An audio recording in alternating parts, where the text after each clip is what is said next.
Assalamualaikum warahmatullahi wabarakatuh pemirsa. Kembali lagi bersama saya Syarifah Ainal, tentunya di acara program kesayangan kita yaitu Research and Dedication. Dan seperti biasa, Research and Dedication akan terus mengupas dan juga mengulik bagaimana sih hasil penelitian dan juga pengabdian dari dosen di Universitas Ubudiyah Indonesia. Dan tentunya telah hadir di studio kita tercinta Ibu Ulfa Husnadirah SST MKM. Ya, selamat datang Ibu. Tentunya Ibu ini juga sebagai salah satu dosen di Universitas Ubudiyah Indonesia. Kalau ngajar apa nih Bu mata kuliahnya? Saya mengajar mata kuliah kebidanan. Oke, iya. Jadi ini adalah salah satu dosen yang mengajar juga tentang kesehatan ya.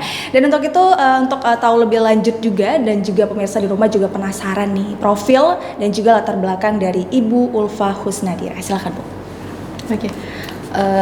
Saya lulusan kebidanan, Iya. D3, diploma 3 kebidanan Akbid Muhammadiyah Banda Aceh. Iya. Kemudian untuk dia D4-nya saya tamatan dari Poltekkes Kemenkes Aceh. Iya, berarti S1-nya di mana Bu?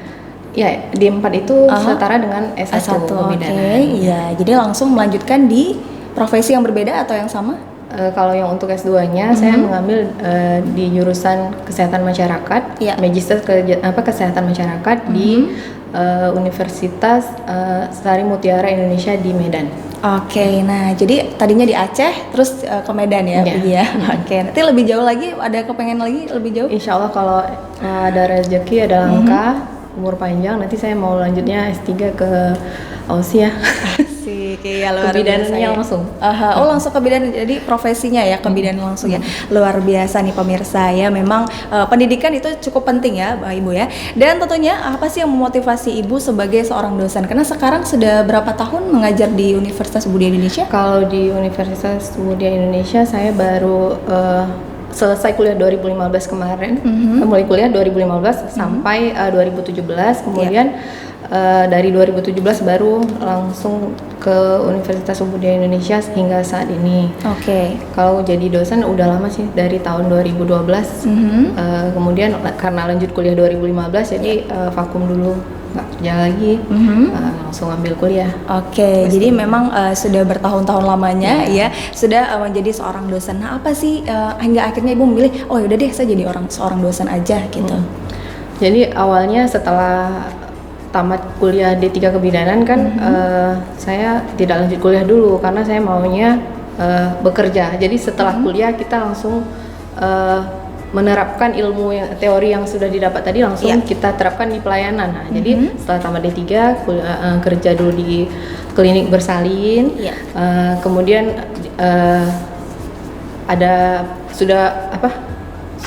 di klinik bersalin saya juga kerja di rumah sakit.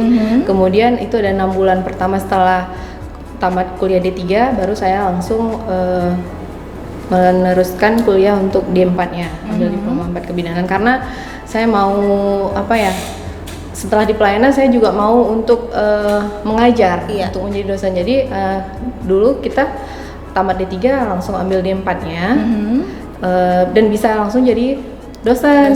Nah, dulu kalau misalnya sekarang kan karena ketetapannya dosen itu harus S2. tahun 2015 itu ketetapannya itu dosen harus S2. Jadi setelah ambil D4 itu saya juga kerja lagi nih 2 tahun di Poltekkes Aceh, tepatnya di Melabuh. Nah, itu 2 tahun di sana. Kemudian saya karena sudah ada ketetapan tadi untuk menjadi dosen, 2015 ambil lagi kuliah untuk S2-nya. Jadi sudah benar-benar harus jadi dosen. Nah, gitu ya. nggak tahu ya nih ke depannya atau dosennya harus ambil S3 lagi, nanti insya Allah saya lanjut lagi kalau ada. Iya, tidak akan berpaling ya jadi seorang dosen ya. Jadi sudah fokus di dunia pendidikan untuk mengajarkan anak-anak Indonesia. Luar biasa ya, jadi seorang dosen, guru, itu pengabdiannya juga cukup luar biasa ya.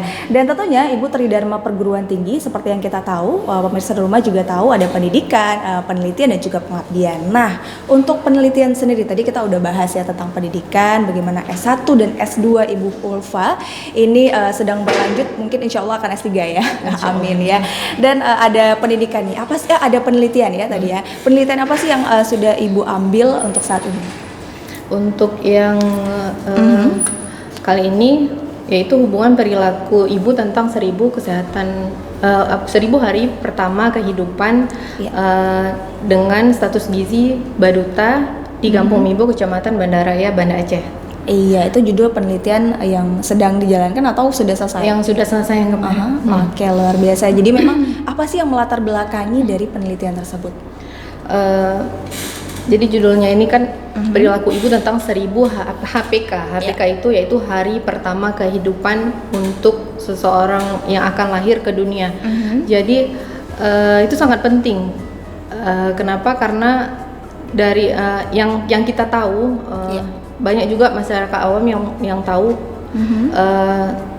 gizi bayi itu setelah dia lahir baru kita apa namanya tahu gitu gizinya harus dibentuk setelah dia lahir.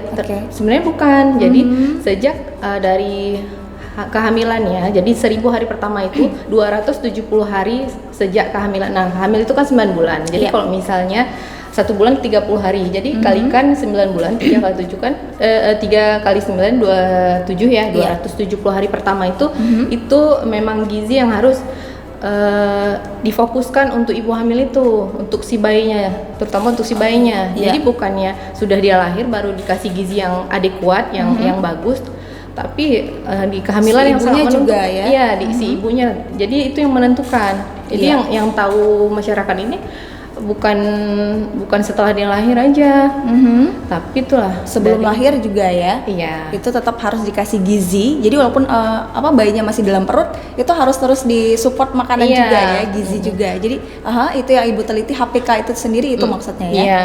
Iya. Oke, jadi memang seperti itu adalah latar belakang dari penelitian Ibu Ulfa ini terkait dengan bagaimana sih ketika memberikan gizi pada saat bayi di dalam perut, di dalam kandungan dan juga pada saat keluar nanti ya.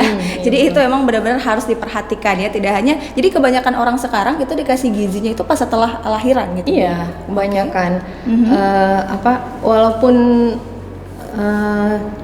dia sudah lahir kan ada masa emasnya itu bayi 2 tahun untuk sampel yang diambil kan. Jadi 1000 hari pertama itu sejak hamil itu 270 hari dan selebihnya 730 hari setelah kehamilan. Jadi diambil sampelnya tadi bayi 2 tahun. Jadi itu memang masa emas untuk anak terbentuk gizinya, kualitas hidupnya itulah dari gizi itu. Iya, jadi memang anak itu tumbuh ya ketika dalam kandungan ya, ibunya juga harus makan yang sehat-sehat gitu ya, jangan sampai makanan yang tidak sehat bisa masuk ke dalam kandungan gitu. Jadi emang makanan apa sih yang harusnya dikonsumsi ketika ibu hamil yang bagus sih? Gizi yang baik lah, cukup 4 sehat 5 sempurnanya, kemudian vitamin, mineral, zat besi terutama itu untuk mencegah anemia juga. Kalau misalnya dia anemia ya gizinya jadi kurang, kemudian vitamin, mineralnya juga. Air putih ya banyakin ya. Oke, nah untuk tadi ibu ada singgung terkait dengan anemia ya, jadi itu susah tidur ya? Atau gimana? Anemia itu kurang darah. Oh kurang darah, aduh sorry saya jadi lupa ya. Itu insomnia kalau. Oh iya benar, insomnia namanya ini ya. anemia. Ini anemia itu berarti kurang darah ya. Nah itu gimana tuh penyebabnya tuh? Anemia tidak hanya terjadi pada orang dewasa juga, tetapi terjadi juga dengan anak. Anemia itu mengakibatkan anak letih, lesu, 5L ya, lemah, letih, lesu, lelah, lunglai. Jadi anak-anak jadi anak tidak bersemangat. Apalagi misalnya nih dia mau berangkat ke sekolah, kurang tidak sarapan. Nah itu buat dia menjadi kurang bersemangat untuk melakukan aktivitas yang akan dilakukan hari itu. Jadi di situ bisa kita lihat nanti rambutnya udah mulai rontok, kemudian kering rambutnya, kemudian matanya juga udah cekung. Itu termasuk juga dari kurang gizi, terutama anemia. Nah pucat bayinya. Pucat juga ya. Jadi memang banyak hal-hal negatif terkait dengan apapun itu. Jadi kalau kurang gizi ya bakal banyak juga hal-hal lain yang terjadi gitu pemirsa ya. Dan nanti di segmen kedua kita akan balik lagi pemirsa dan juga membahas masih terkait dengan penelitian dari Ibu Ulfa Husnadira. Jangan kemana-mana, tetap di Research and Dedication.